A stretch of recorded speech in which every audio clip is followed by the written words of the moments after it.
Herkese merhaba. Bugün nohuttan gözleme yapıyorum. Malzemelerle hemen başlayalım. Bir su bardağı nohutum var. Onu geceden suya yatırdım. Karbonatlı su.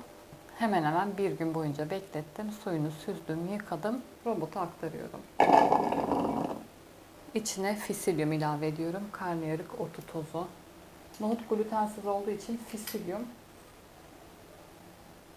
gluten görevi görecek. Şöyle bir ve dolu dolu 2 kaşık. Damak tadınıza göre tuz ve robotumu çalıştırıyorum.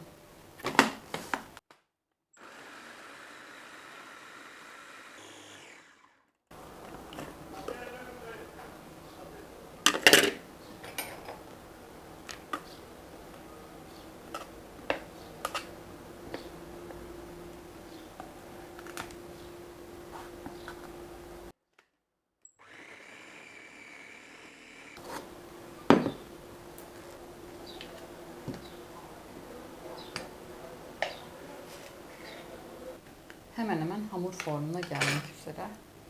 Kıvam bu şekilde olmalı. İçinde nohut taneleri kalmayacak. Kalırsa hamur yırtılır. Robotun gücü yetmezse bu aşamadan sonra el blender ile devam edin. O zaman olacaktır. İçine kara buğday unu ilave ediyorum. Şöyle bir kaşık. Nohut ne kadar susuz olursa o kadar az un ilave edersiniz. Önce bir kaşık toparlayıp elimle yoğuracağım. Şu an tereyağı ile yapılan kurabiye hamuru gibi bir kıvamda. Böyle olmayacak. Şöyle bir kaşık daha ekliyorum. Sanırım yeterli gelecek. Mantı hamuru kıvamında olacak. Ama gözleme sert olmuyor hiç. Gayet içiniz rahat olsun.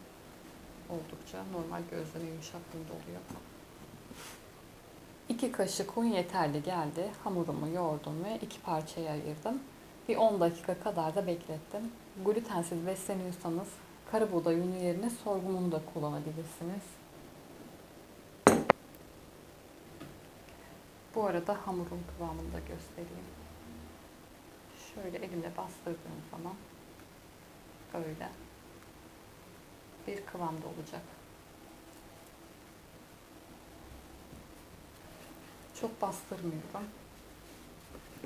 Beyaz unla açılan bir hamur açar gibi açmıyorum.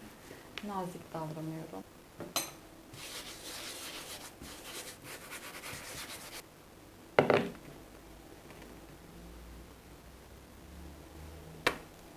Hemen unluyorum. Yapışacak olan yerleri.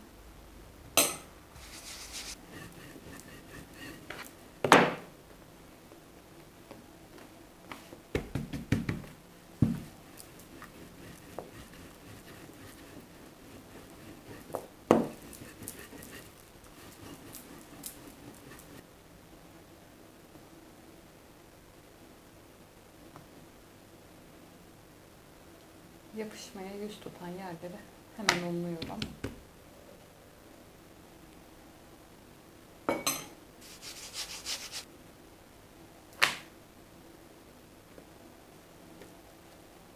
Böyle yırtılabiliyor hamur. Glutensiz unlar böyle oluyor.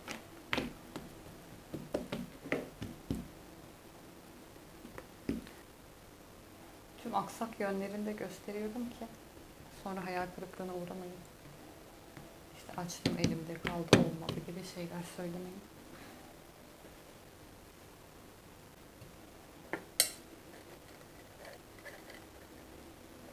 Toplamda 3 gözleme çıkıyor bu bölümlerden de.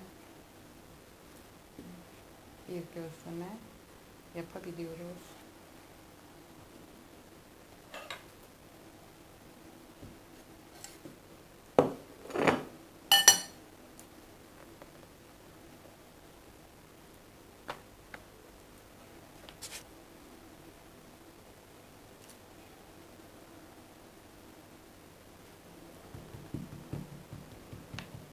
Şöyle 3 tane gözlemem oldu. Şimdi pişirmeye geçelim.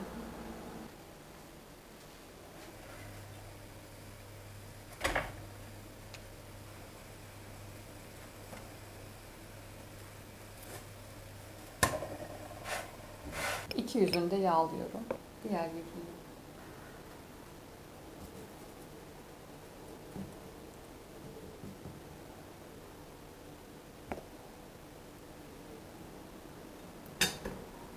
sıcak. Bu şekilde. Afiyet olsun. Şöyle bir de sarayım yumuşaklığını göstermek için. Böyle. Afiyet olsun tekrar.